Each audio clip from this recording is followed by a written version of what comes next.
नमो तस् भगवतो अरहतो सम्मा सम्बुद्धस्स। नमो तस् भगवतो अरहतो सम्मा सम्बुद्धस्स।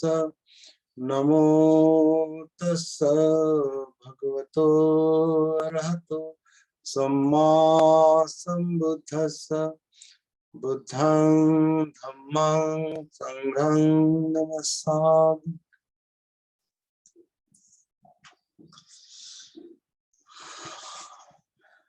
तो आज के सेशन में सबका स्वागत है।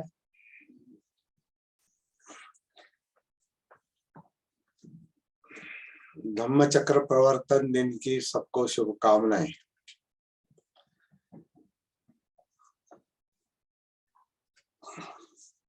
आज अशोक विजयादशमी है और ये हमारा एक विशेष सेशन है जो हमारा रेगुलर चलता है इतवार को बुधवार को। उसी में अभी ये आज का विशेष सेशन होगा धम्म चक्र प्रवर्तन दिन का। मतलब ये आधुनिक धम्म चक्र प्रवर्तन दिन है। इसी दिन अशोक विजयादशमी के दिन बाबा साहब ने बुद्ध धम्म का स्वीकार किया था और उस समय जो करीब 5-6 लाख लोग उपस्थित थे उस समय सामने 5 लाख लोग उपस्थित थे। उन सब लोगों ने दीक्षा ली, बुद्ध धम्म की दीक्षा ली, बुद्ध धम्म के मार्ग पर आए हो। और इसके बारे में बाबा साहब ने कहा है कि हम अपने पुराने हमारे पूर्वजों के मार्ग पर हम अभी पुनः आरूढ़ हो गए हैं। ये हमारे पूर्वजों का मार्ग है। तो आज के दिन जो दीक्षा विधि हुई उसकी खासियत जो है वो समझ लेना जरूरी है। बाबा साहब ने 2500 साल की परंपरा को आज के दिन बदल दिया। आज ही के दिन जो परंपरा थी उसे टर्न दिया, एक तरह से मोड़ दिया। ये जरूरी था। क्या मोड़ दिया, क्या किया? आज भी ऐसा माना जाता है और बाबा साहब के पहले भी माना जाता था कि जिनको बुद्ध धम्म की राह पर आना है वो केवल भिक्षु से ही त्रिशरण पंचशील ले सकते हैं और दीक्षा ले सकते हैं। बाबा साहब ने इस परंपरा को खंडित किया है। उन्होंने स्वयं बनते भिक्षु चंद्रमणि जी से दीक्षा ली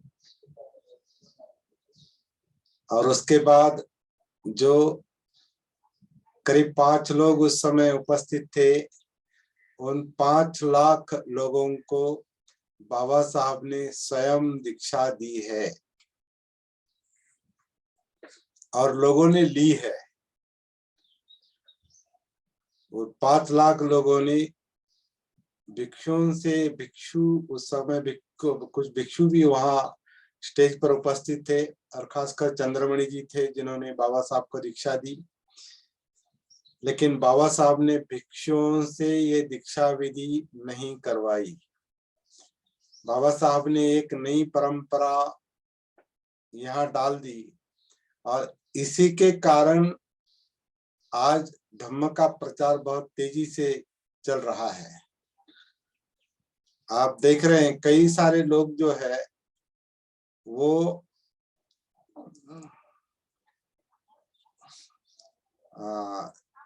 बुद्ध धम्म के मार्ग पर जो आते हैं वो केवल भिक्षुओं के कारण नहीं आते, भिक्षु संघ के कारण नहीं आते।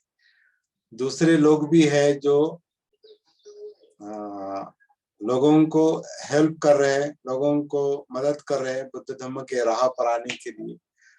इसलिए जिन्हें उपासक कहा जाता है, मतलब जो भिक्षु नहीं है, उनका ज्यादा धम्म प्रचार में योगदान है। हम जो संस्थाएं देखते हैं, उन संस्थाओं में जो उपासक है और ज्यादा अधिकतर कहीं कार्यकर्ता है। केवल उपासक ये काम नहीं करता, कार्यकर्ता, धम्म प्रचार का कार्य करने वाला कार्यकर्ता इस काम को करता है। तो हम देखते हैं कि कुछ संस्थाएं इसमें बहुत आगे है काम करने में। इसमें भारतीय बौद्ध महासभा का योगदान है। वो कुछ शिविरों का आयोजन करते हैं, लोगों को कुछ बताते हैं। इसमें त्रिरत्न बौद्ध महासंघ, जिनका पुराना नाम त्रैलोक्य बौद्ध महासंघ था और जिनका हेडक्वार्टर लंदन में है, इंग्लैंड में है, और पश्चिम में इसका नाम वेस्टर्न बुद्धिस्ट ऑर्डर था। आज वो भी त्रिरत्न बुद्धिस्ट ऑर्डर है। भारत में भी त्रिरत्न बौद्ध महासंघ कहा जाता है। विपस्सना जो गोयंका गुरुजी, सत्यनारायण गोयंका गुरुजी चला रहे हैं, वो भी लोगों को, उन्होंने भी आखिर तक उन्होंने स्वयं भिक्षु ना होते हुए भी लोगों को विपस्सना के आधार से, मतलब उन्होंने जो बर्मीज परंपरा से जो विपस्सना सीखे, उसके आधार से एक तरह से धम्म का प्रचार किया। तो हम देखते हैं ये सारे लोग यहाँ, इसमें भिक्षु नहीं है, लेकिन धम्म का प्रचार हो गया है। तो बाबा साहब का जो एक स्टैंड था, बाबा साहब की जो भूमिका थी, वो सफल होती दिखाई दे रही। 14 अक्टूबर, उस दिन 14 अक्टूबर था, लेकिन अशोक विजयादशमी के दिन 1956 को बाबा साहब ने जो शुरुआत की, हरेक को, हरेक मनुष्य हरेक को दीक्षा दे सकता है, ऐसी घोषणा उन्होंने उस वक्त की थी। हरेक को दीक्षा देने का अधिकार है। ये जो घोषणा उन्होंने की, उसी का परिणाम हम देख रहे हैं कि भारत में धम्म का प्रचार जो है वो केवल भिक्षु संघ पर निर्भर नहीं रहा है अभी। और बाबा साहब ने ऐसा क्यों किया, इसका एक सरल कारण उन्होंने स्वयं बताया है कि बुद्ध काल में जिस तरह से धम्म का काम चलता था, धम्म प्रचार का काम चलता था, लोग स्वयं बुद्ध से जो ज्ञान और बोधि प्राप्त करते थे, श्रोतापन्न बनते थे, सकृदागामी बनते थे, अनागामी बनते थे, अरहत बनते थे, ऐसे प्राप्ति वाले लोग बुद्ध के आदेश के अनुसार चरथ भिक्खवे चारिकं बहुजन हिताय बहुजन सुखाय, इस आदेश के अनुसार बुद्ध काल के भिक्षु लोग जो कुछ न कुछ प्राप्त किए हुए भिक्षु थे, वो केवल चिवरधारी भिक्षु नहीं थे। वो जो प्राप्ति के मुख्य 4 चरण हैं, सुतापन्न, सकृदागामी, अनागामी, अरहत, इनमें से कहीं कुछ तो उन्होंने एक लेवल, कुछ तो कोई तो एक स्तर उन्होंने प्राप्त किया होता था उस वक्त, और वो लोग धम्म का प्रचार करते थे। और इससे क्या होता था, ये चार चरण क्या है? ये चार चरण है कि जीवन का जो मुख्य उद्देश्य है दुख मुक्ति का, यातना मुक्ति का, निब्बाण का, जो जो जीवन की आवश्यकता है, हर मनुष्य और हर प्राणी दुख मुक्ति के लिए छटपटाता है, प्रयास करता है, भागदौड़ करता है, क्योंकि दुख से भरा जीवन सहा नहीं जाता और उससे मुक्त होने के लिए हर एक मनुष्य प्रयास करता है, लेकिन हर एक को वो संभव नहीं होता। क्यों क्यों संभव संभव नहीं होता? क्योंकि उससे छुटकारा पाने का जो मार्ग है वो मार्ग नहीं मिलता। तो केवल इच्छा से काम नहीं बनता, मार्ग भी मिलना चाहिए। और बुद्ध ने वो मार्ग बताया लोगों को, और उस मार्ग पर चलने के कारण बुद्ध काल में कई सारे भिक्खु कुछ ही क्षणों में, कुछ घंटों में, कुछ दिनों में, महीनों में, या एक साल में, 2 साल में वो प्राप्ति करते थे। कुछ लोग तो ऐसे जैसे जिसे सडन एनलाइटनमेंट मतलब आकस्मिक प्राप्ति, ऐसी भी कुछ घटनाएं उस वक्त घटी है बुद्ध काल में, जब बुद्ध ने बताया और लोग जागरूक, वो व्यक्ति जागरूक हो गया। एक उदाहरण हमारे सामने है, जो है हमारे मुंबई के नाला सोपारा में जो बाह्य नाम का एक भिक्षु था। वो मतलब वो तपस्वी था। वो तपस्वी, उसे ऐसा लगता था कि मुझे प्राप्ति हो गई है, लेकिन कोई उसे कहता है कि आपको दुख मुक्ति की प्राप्ति नहीं हुई है। जिनको प्राप्त हुई है वो बुद्ध उत्तर भारत में है, मतलब उस वक्त भारत नहीं था, मध्यम देश कहते थे उसे, उत्तर, जिसे आज हम नॉर्थ इंडिया कहते हैं, उत्तर भारत। उस वक्त वो जो एरिया है उसे मध्यम देश कहते थे, मध्यम देश। तो उस मध्यम देश में सिद्धार्थ गौतम नाम के बुद्ध है, उनको प्राप्ति हुई है ऐसा उनको कोई बताता है। और उनसे मिलने के लिए वो पैदल मुंबई से श्रावस्ती जाते हैं, और वहां जाके वो बहुत जल्दी में, प्राप्ति के जल्दी में थे, क्योंकि वो खोज कर रहे थे। तो ऐसे खोज करने वाले को बहुत जल्दी मिलता है। तो बुद्ध के सामने गए, वो समय नहीं था, धम्म देशना का वो समय नहीं था, क्योंकि बुद्ध भिक्षाटन कर रहे थे। और ये बाह्य कहते हैं कि मुझे बताओ, कुछ तो बताओ, मुक्ति का मार्ग बताओ। तो बुद्ध कहते हैं कि ये समय नहीं है बात करने का, क्योंकि मैं भिक्षाटन कर रहा हूँ, ये समय नहीं है। लेकिन उसे जल्दी थी, उतावला था, उतावले थे वो, जल्दी बताओ। द्वितीयम्पि, दूसरी बार भी कहते हैं मुझे बताओ। फिर वही कहते हैं बुद्ध की ठहरो, ये देशना का समय नहीं है। तत्यम्पि, तीसरी बार वो कहता है कि बताओ। तो ये द्वितीयम्पि तत्यम्पि हो जाने के बाद फिर बुद्ध भी रुक नहीं सके। जैसे उन्होंने भिक्षाटन का काम थोड़ा मुलतवी रखा,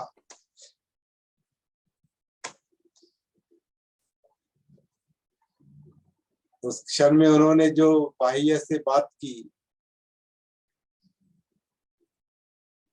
क्या बात की हमें नहीं पता, लेकिन सुन रहे हो तो केवल सुनो,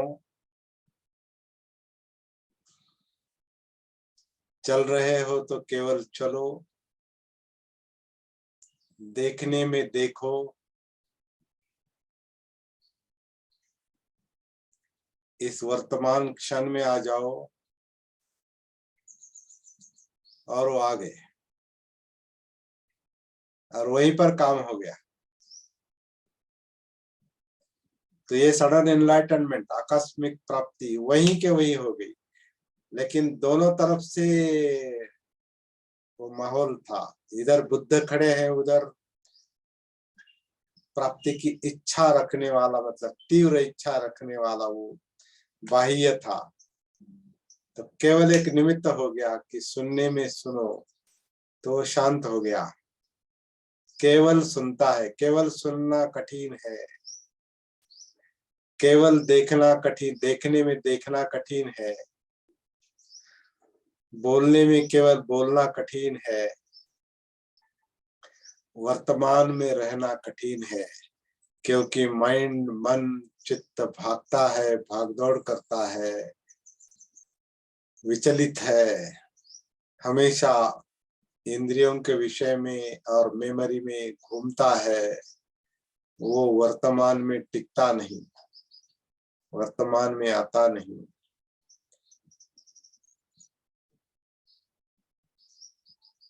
तो ऐसे प्राप्ति वाले कई लोग बुद्ध काल में निर्माण हो गए। मतलब जैसे बुद्धत्व प्राप्ति सबको एकदम नहीं हुई, लेकिन कुछ लोगों को हो गई, मतलब अरहत पद मिल गया कई सारे लोगों को।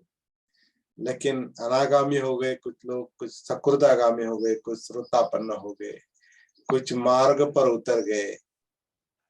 तो ऐसे लोगों को एक जगह पर बैठने के लिए बुद्ध ने मना किया है। एक तरह से एक जगह पर मत रहो, अलग अलग दिशा में जाओ। जिनको प्राप्ति हुई है, समझ में आ गया है, मार्ग मिल गया है, अब वो मार्ग शेयर करो, दूसरों को बताओ। तो कोई भी दो भिक्षु, एक भिक्षु संघ नहीं था उस वक्त, आज की तरह भिक्षु इकट्ठा बैठने वाले भिक्षु नहीं थे। केवल वर्षावास में इकट्ठा आते थे ज्यादातर, क्योंकि उस वक्त चारा नहीं था इधर उधर। और वो जो आपके उत्तर उत्तर उत्तर आज का उत्तर भारत जो है, उत्तर भारत मतलब जो हिमालय का बेल्ट है वो सब का, तो उसे उतने ही प्रदेश में ज्यादातर भिक्षु थे उस समय। बाद में फैल गए, लेकिन उस समय वहां जो तेज बारिश रहती थी, आज उतनी नहीं है, उस वक्त तेज बारिश रहती होगी। और नदियां दो तरफा, मतलब बहुत ही बाढ़ के कारण प्रभावित होती थी। सारे सारे देहात और शहर प्रभावित हो जाते थे, और इधर उधर जाना आना मुश्किल हो जाता था। तो लोग इस बारिश के समय वर्षावास के रूप में इकट्ठा रहते थे, और ज्यादातर श्रावस्ती में रहते थे। केवल श्रावस्ती में स्वयं बुद्ध और उनका संघ 25 साल, 25 वर्षावास वो वहां लगातार रहते रहे। 25 मतलब 45 साल बुद्ध ने धम्म प्रचार किया बुद्धत्व प्राप्ति के बाद। उनमें से 25 वर्षावास केवल श्रावस्ती में हुए, और बाकी के इधर उधर है। तो कहने का मतलब ये है, सार ये है कि उस वक्त का जो भिक्षु संघ काम करता था तो इस तरह का था वो। इसलिए थोड़े ही लोग थे, लेकिन प्राप्ति के लोग सभी तरफ फैलकर वो धम्म का प्रचार करते थे। बाबा साहब ने ये देखा कि आज का भिक्षु उस तरह का काम नहीं कर रहा है, तो उन्होंने उस वक्त ये भी थोड़ा शॉक दिया, धक्का दिया। उस वक्त के मतलब 56 में कुछ भिक्षु संघ को और बाकी पारंपरिक बौद्ध राष्ट्रों को भी एक तरह का धक्का दिया कि मैं संघं शरणं गच्छामि क्यों कहूं। जो संघ, भिक्षु संघ दुख मुक्ति का प्रचार नहीं करता, निपान का प्रचार नहीं करता, बुद्ध धम्म का प्रचार नहीं करता, वो कैसे वो बुद्ध का संग हो सकता है, और उसे मैं कैसे शरण जाऊं, कैसे मैं संगं शरणं गच्छामि कहूं। एक तरह से धक्का दिया था, एक शॉक दिया था। बाद में उन्होंने कहा, लेकिन पहले शॉक दिया। लेकिन वो केवल शॉक नहीं दिया, उन्होंने दूसरा जो कदम उठाया, इसका बहुत बड़ा असर पूरे भारतवर्ष में नहीं, पूरी दुनिया में पड़ा है। और वो ये है कि उन्होंने थोड़ा परंपरा का पालन किया। मतलब भिक्खु चंद्रमणि जी से उन्होंने दीक्षा ली, लेकिन उपस्थित 5 लाख लोगों को उन्होंने स्वयं दीक्षा दी। और हरेक को दरे काले दरे काला दीक्षा देने का अधिकार है। हरेक को दूसरे को दीक्षा देने का अधिकार है। लेकिन ये बात जाहिर है, स्पष्ट है कि हर कोई दूसरे को दीक्षा नहीं दे सकता, क्योंकि दीक्षा देने के लिए जो काबिलियत चाहिए, जो पात्रता चाहिए, जो प्राप्ति चाहिए, जो जो साधना चाहिए, अभ्यास चाहिए, वो जिसके पास होगा वही वास्तव में अधिकारी है वो। लेकिन चलो, आज के समय हम देखते हैं कि कुछ लोग प्रयास कर रहे हैं, उपासक ज्यादा प्रयास करते दिखाई देते हैं। अभी भी देखिए हम लोग, मैं ये मानने को तैयार नहीं कि इस बौद्ध समाज के 2 ग्रुप है, भिक्षु और उपासक नहीं। केवल भिक्षु और उपासक केवल 2 ग्रुप नहीं है, ये परंपरा के मुताबिक 2 ग्रुप है। लेकिन परंपरा का गुलाम रहने से तो बुद्ध ने भी मना किया है। जो कालाम सुत्त में बताया है, कालामों को ये बताया है कि केवल परंपरा से कोई बात चलती आ रही है इसलिए मत मानो। कुछ जो निकष उन्होंने बताए कालामों को कि सच्चा धर्म कहाँ है, सच्ची शिक्षा कहाँ है, वो किसी परंपरा में नहीं है, वो किसी गुरु के पास नहीं है, वो किसी ग्रंथ में नहीं है। उस वक्त तो ग्रंथ थे नहीं, लेकिन ग्रंथ का रेफरेंस उसमें आ गया है। कैसे आ गया, ये अनुसंधान का विषय है। तो अंध भक्त नहीं बनना चाहिए, किसी परंपरा का अंध भक्त नहीं बनना चाहिए। किसी बात को, किसी शिक्षा को बहुत लोग मानते हैं इसलिए मत मानो। कोई शिक्षा मुझे अच्छी लगती है इसलिए मत मानो, या मुझे अच्छी नहीं लगती है इसलिए मत नकारो। तो कौन सी शिक्षा सही बुद्ध की शिक्षा है, जो हमको दुख मुक्ति में सहायक होती है, हमारे जीवन की जो मुख्य समस्या है वो सुलझाती है। और मुख्य समस्या यातना की है, दुख की है, चिंता की है, डिप्रेशन की है, अकेलेपन की है, भय की है, डर की है, नींद नहीं आती है, मन एकाग्र नहीं रहता, मतलब विचलित रहता है। ये हमारी ये हमारे जीवन की समस्या है। और ये समस्या जिसके आधार से सुलझ सकती है वो बुद्ध का धम्म है। तो वो केवल किसी कैटेगरी में, किसी वर्ग में नहीं बैठता वो भिक्खु और उपासक। वो साधना करने वाला, प्रैक्टिस करने वाला, उसका अनुसंधान करने वाला और बुद्ध की शिक्षा को अप्लाई करने वाला, अपने जीवन में उतारने वाला, वो बुद्ध धम्म के मार्ग पर चलता है, प्राप्ति करता है और दूसरों के साथ शेयर करता है। इस तरह की जो बात है, इस तरह का जो ये स्टैंड है, भूमिका जो है, ये बाबा साहब ने उस वक्त बताई है। और उसके परिणाम हम देखते हैं।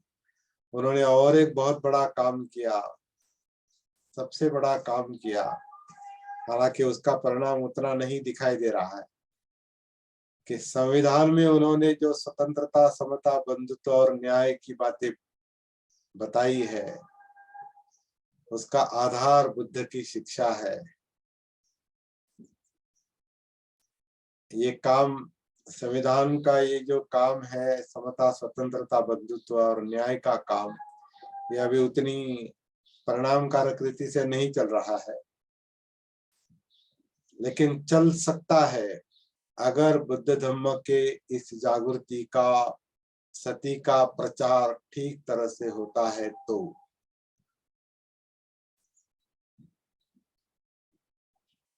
तो आज का दिन बहुत इम्पोर्टेंट है। धम्म चक्र प्रवर्तन, धम्म चक्र प्रवर्तन। कुछ लोग कहते हैं कि इसको धम्म चक्र प्रवर्तन नहीं कहना चाहिए, क्योंकि धम्म चक्र प्रवर्तन केवल बुद्ध ने किया था। ये भी परंपरा से जखड़ने जैसी बात है। बुद्ध ने धम्म चक्र प्रवर्तन किया, लेकिन भिक्षुओं को जो आदेश दिया, चरत भिक्खवे चारिकं बहुजन हिताय बहुजन सुखाय, उस वक्त उन्होंने भिक्षुओं को जो आदेश दिया, और भिक्षु जो दूसरों को अपने अनुभव बता के लोगों को दुख से मुक्त करते थे और इस प्रवाह में लोगों को लाते थे, तो वो भी धम्मचक्र प्रवर्तन करते थे। ऐतिहासिक दृष्टि से सम्राट अशोक ने धम्मचक्र प्रवर्तन किया कहते हैं। और तीसरा आधुनिक धम्मचक्र प्रवर्तन जो है वो बाबा साहब ने किया है। तो आज के दिन मुझे लगता है, और सती साधना के दायरे में, जागृति की साधना के प्रकाश में आज हम थोड़ा धम्म चक्र प्रवर्तन की जो बात है वो उस पर थोड़ा चिंतन करेंगे। ये मैंने तय किया था और वही बात मैं कह रहा हूं आपसे। धम्म चक्र प्रवर्तन का मतलब क्या है? तो प्रवर्तन का मतलब है गति देना। प्रवर्तन, धम्म चक्र प्रवर्तन, प्रवर्तन मतलब गति देना। तो धम्म चक्र कहाँ है? धम्म चक्र क्या है? तो धम्म चक्र यानी एक्चुअली मनोधम्म चक्र है। सत्य जो है, मन में जो सत्य, मन को, जागृत मन को जो सत्य महसूस होता है, जागृत मन को जो मनोधम्म महसूस होते हैं, वही धम्म है। क्योंकि धम्म केवल जागृत मनुष्य को ही दिखाई देता है। जो सती में है, जिसे अपना भान है, जिसे सत्य का भान है, उसे ही धम्म दिखाई देता है। धम्म कोई केवल स्टडी की बात नहीं है, धम्म कोई प्रवचन की बात नहीं है, धम्म भाषण की, व्याख्यान की बात नहीं है। धम्म एक जिंदापन है। धम्म यानी मनोधम्म। मनोधम्म यानी इस जिंदा काया में जो महसूस होता है, ये काया वेदना चित्त मनोधम्म, काया वेदना चित्त मनोधम्म, ये जो धम्म है, ये धम्म है। तो ये धम्म कैसे महसूस होता है? केवल जागृति को, सती को महसूस होता है। बुद्ध को धम्म महसूस होता है मतलब क्या? बुद्ध यानी जागृत अवस्था है। जिन्हें बोध हुआ है, जो जागृत है, वो धम्म देखते हैं। और जो धम्म देखते हैं, जो लोग धम्म को महसूस करते हैं, धम्म देखते हैं, वो बुद्ध को समझते हैं। इसलिए बुद्ध ने ये भी कहा था, एक प्रवचन में, धम्म देशना में इम्पोर्टेंट बात बताई। यो धम्मं पश्यति सो मं पश्यति। मुझे कौन पहचानता है, मुझे कौन देख सकता है, मुझे कौन जान सकता है? जो धम्म को जानेगा वो बुद्ध को जानेगा। जो धम्म को महसूस नहीं करता, मतलब अपने आप में जो मनोधम्म है, जिसके बारे में बुद्ध ने शिक्षा दी है, जिसका सत्य बुद्ध ने बताया है, वो सत्य, वो धम्म, वो मनोधम्म, वो ये संस्कारित अस्तित्व, सभ्य संखारा, ये जो संस्कारित अस्तित्व मतलब ये जो जीवन है, जिंदा शरीर है, इसमें जो समस्याएं हैं, समस्याओं का कारण है, कारण का निवारण है, और वो मार्ग है। ये धम्म बुद्ध ने बताया है। ये जो देखेगा, महसूस करेगा, सीधा डायरेक्ट इनसाइट उतरना है और देखना है। इस काया में उतरना है और देखना है, मतलब दिखाई देता है। देखने की भी बात नहीं है, वो दिखाई देता है। तो जब हम आन और अपान के जरिए काया में उतरते हैं, ये काया जिंदा है क्योंकि वेदनाएं हैं। वेदना सुख दुख है, सुख दुख का कारण चित्त है, चित्त चाहत है, चाहिए नहीं चाहिए का संघर्ष है, राग द्वेष का, लोभ द्वेष का संघर्ष है। इसका एनालिसिस, इसका विश्लेषण मनोधम्म में, इस धम्म में चल रहा है। साइकोलॉजिकल प्रोसेस, ये बहुत बड़ी गुत्थी है।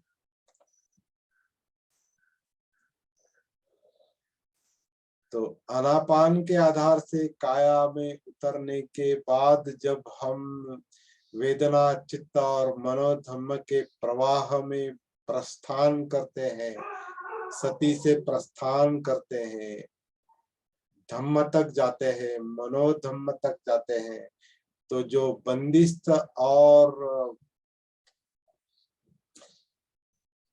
जड़ता में या अविद्या के, अज्ञान के कीचड़ में फंसे हुए जो मनोधम्म है, वो गतिमान हो जाते हैं।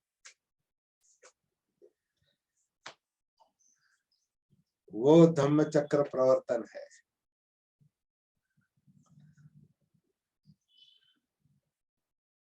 जो जड़ता के कारण, विकृतियों के कारण, लोभ द्वेष से बाधित जो चित्त है, उसके कारण जो धम्म, मनोधम्म एक मतलब एक जाल में जकड़ जाते हैं। मतलब वो प्रवर्तित नहीं रहते, वो काम नहीं करते, वो जकड़ जाते, तृष्णा के जाल में वो फंस जाते हैं, जकड़ जाते हैं।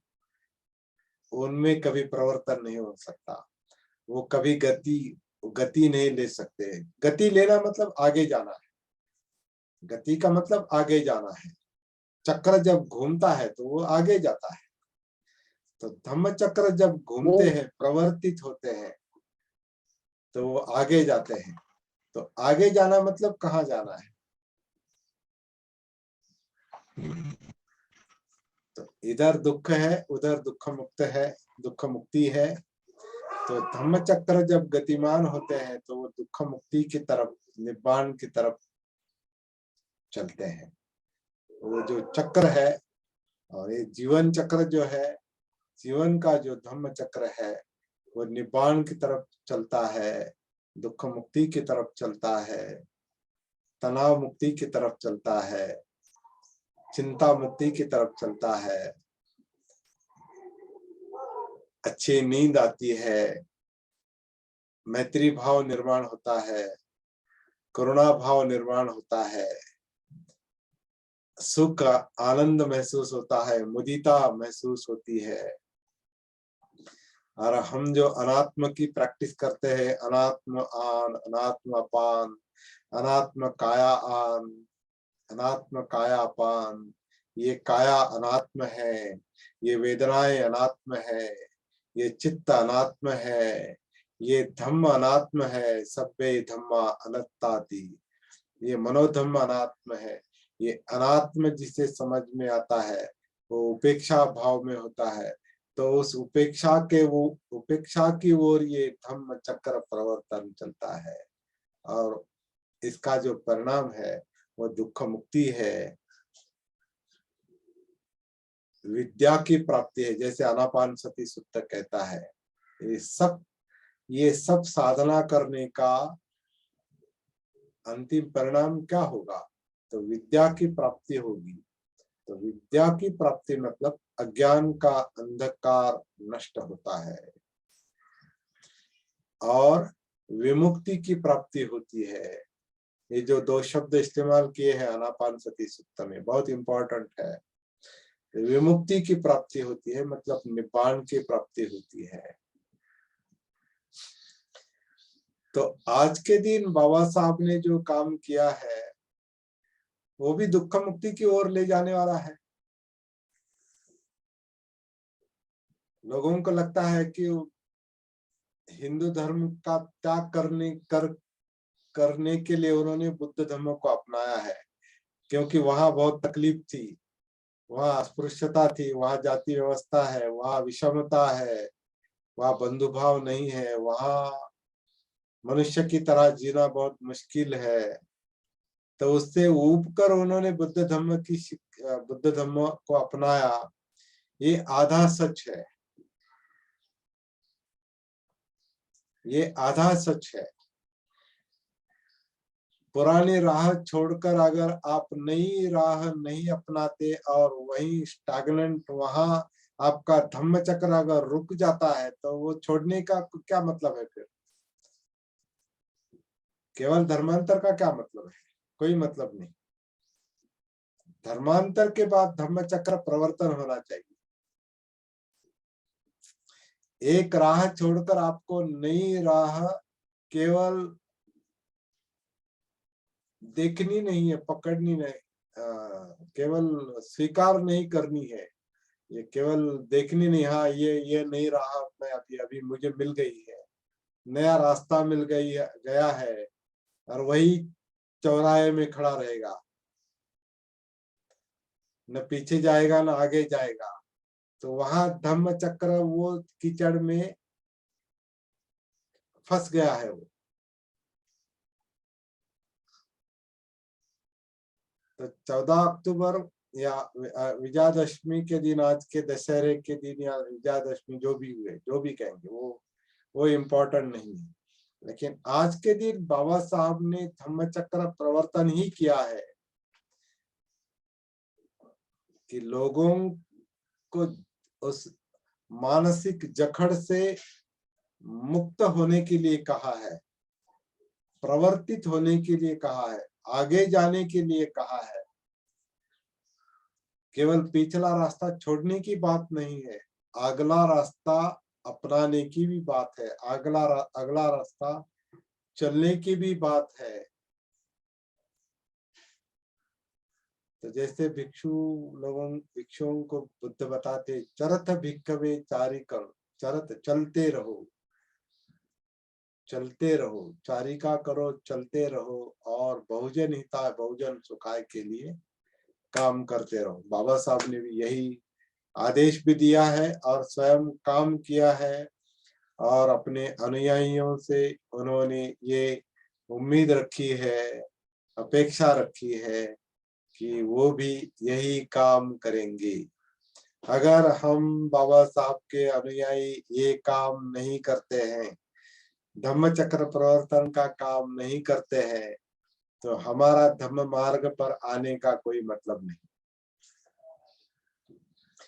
क्योंकि ये प्रैक्टिकल बात है, ये करने की बात है, करके देखने की बात है। ये ही पस्सी को आओ और देखो, देखो मतलब अपनाओ, अपनाओ, उस मार्ग पर चलो। बुद्ध का मार्ग जागृति का मार्ग है, सती का मार्ग है, अपमाद का मार्ग है, और ये कोई बैठे बैठे मिलने वाली बात नहीं है।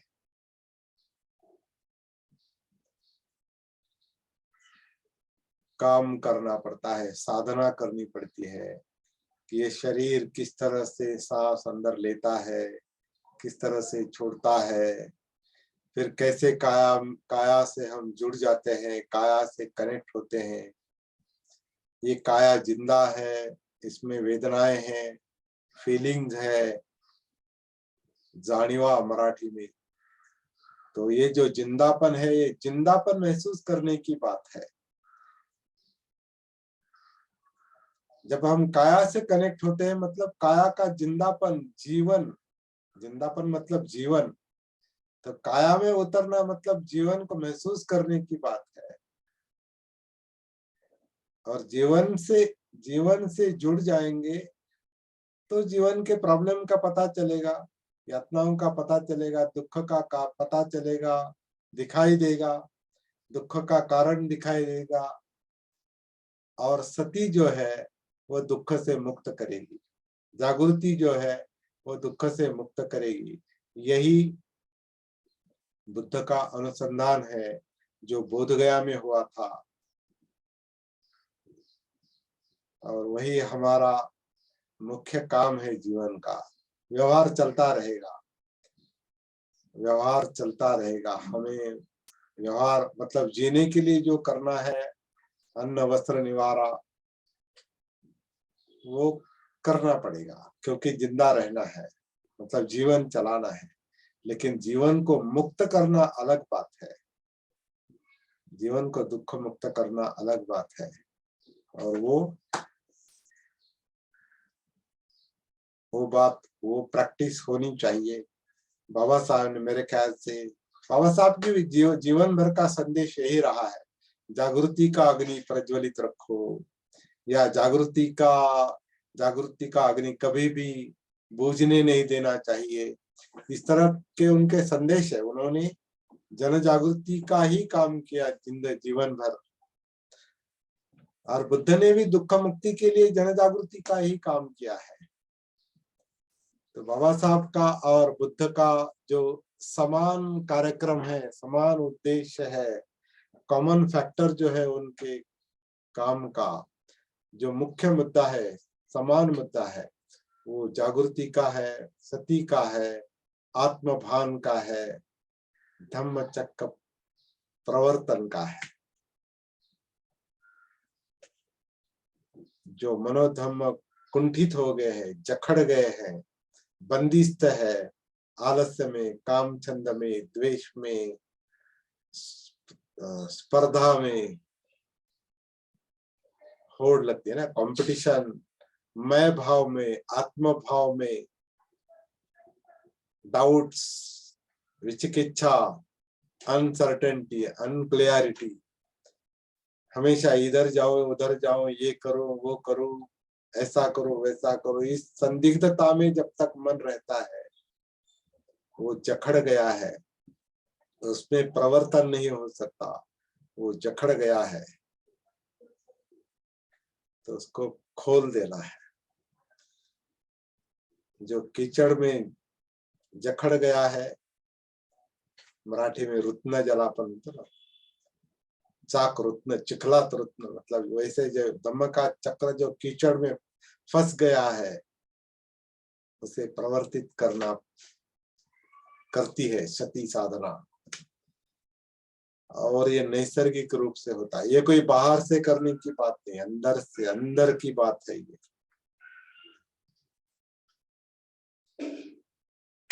तो इसके लिए आप सबको मैं शुभकामनाएं देता हूँ। आज का जो दिन है बहुत इम्पोर्टेंट है, धम्म चक्र प्रवर्तन का दिन है। कुछ लोग अभी ऐसा बता रहे कि इसे धम्म चक्र प्रवर्तन नहीं कहना चाहिए, अनुवर्तन कहना चाहिए। बाबा साहब को ये लोग समझ नहीं पाए हैं, बाबा साहब के काम को। तो मेरी ओर से यहाँ पर मैं रुकता हूँ। आपको भी सर ढेर सारी शुभकामनाएं। धन्यवाद सर, धन्यवाद। पूरे हमारे सती साधना के सब ग्रुप के सदस्यों को मैत्रीपूर्ण जय भीम और धम्म चक्र प्रवर्तन की शुभकामनाएं।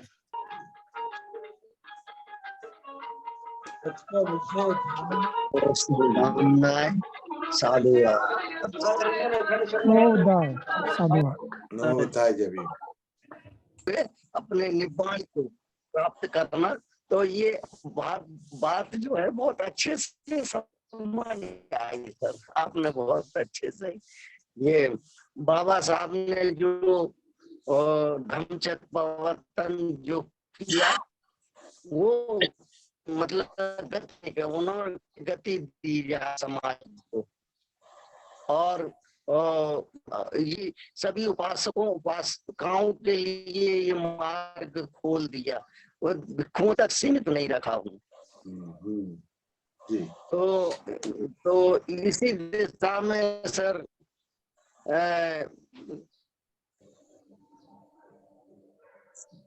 हमारा काम चलेगा। आपका नेटवर्क का प्रॉब्लम है मेरे ख्याल से। तो बहुत बहुत अच्छी बात कही घनश्याम दास जी ने।